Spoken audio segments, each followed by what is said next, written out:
ராயபுரம் சட்டமன்ற தொகுதியிலே மன்னார்சாமி கோவில் தெருவிலிருந்து ஆர்கே நகர் வரை இருக்கக்கூடிய சூரியநாராயண செட்டி தெரு வரை இருக்கக்கூடிய 3 கிலோமீட்டர் தூரம் திருவொற்றியூர், எண்ணூர், கும்மிடிப்பூண்டி, பொன்னேரி வழியாக சென்னைக்குள் நுழையக்கூடிய அனைத்து வாகனங்களும் இந்த சூரியநாராயண தெரு, மன்னார்சாமி கோவில் தெரு வழியாகத்தான் பாரிஸ் கார்னரை வந்து செல்ல வேண்டிய நிலை இருக்கிறது.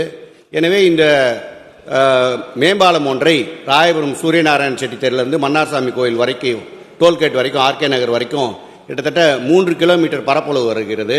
நான் 2021 நம்முடைய பொதுப்பணித்துறை அமைச்சரிடம் கேள்வி மூலம் கேட்டபோது போக்குவரத்து செறிவு இல்லை என்ற காரணத்திற்காக அந்த மனு பிற்காலத்தில் பார்த்து கொள்ளலாம் என்று சொல்லியிருந்தார்.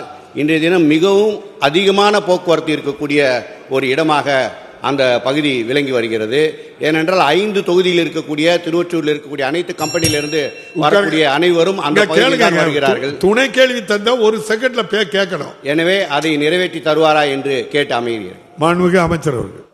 மாண்புமிகு பேரவைத் தலைவர்களே, அவர் சொல்லுகிற சாலை என்பது போக்குவரத்து அதிகமாக உள்ள சாலை தான்.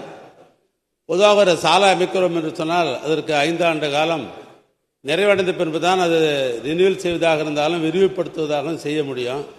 நம்முடைய சட்டமன்ற உறுப்பினர் கேட்ட கேள்வி அது கோரிக்கையாக எடுத்துக்கொண்டு சம்பந்தப்பட்ட அதிகாரியை அழைத்து பேசி இந்த ஆண்டே இதற்கு முன்னுரிமை அளிக்க முடியுமா என்பதை துறையின் சார்பாக அதை முன்னெடுத்து செல்வதற்கு ஏற்பாடு செய்கிறேன்.